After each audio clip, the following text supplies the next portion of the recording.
Kwingineko ni kwamba washukiwa 5 wamekamatwa baada ya vilipuzi kupatikana kwenye basi la abiria lililokuwa likielekea Meru.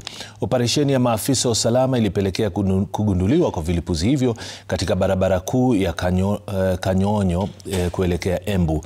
Uchunguzi sasa umeanzishwa kubaini njama ya kusafirisha vilipuzi hivyo, na mwanahabari wetu Ben Kirui ana maelezo zaidi.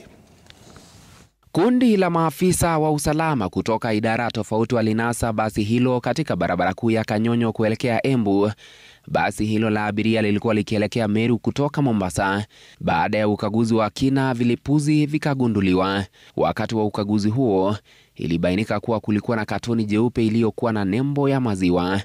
Ndani yake kulikuwepo na vilipuzi 10 vya maji pamoja na kamba ya kulipua.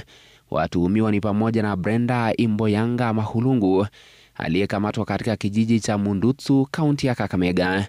Hii ni baada ya kutambulika kuwa ndiye aliyekuwa ametuma mzigo huo haramu. Wengine wawili, David Etindi Andala na John Kariuki Kungu, walikamatwa baadaye mjini Meru. Dereva na kondakta wa basi lililokamatwa Lawrence Kioko Mutuko na Said Rashid Amor walinaswa pia baada ya vilipuzi hivyo kupatikana. Basi hilo pamoja na vilipuzi vilivyokamatwa vinazuiliwa kama ushahidi, huku maafisa wa polisi wakiendelea na uchunguzi.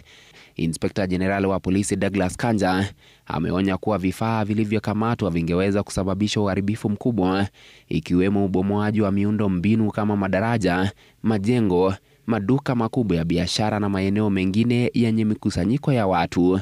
Watuhumiwa hao wataendelea kuzuiliwa kwa siku 10 baada ya kufikishwa katika mahakama ya Kahawa Jumanne jioni.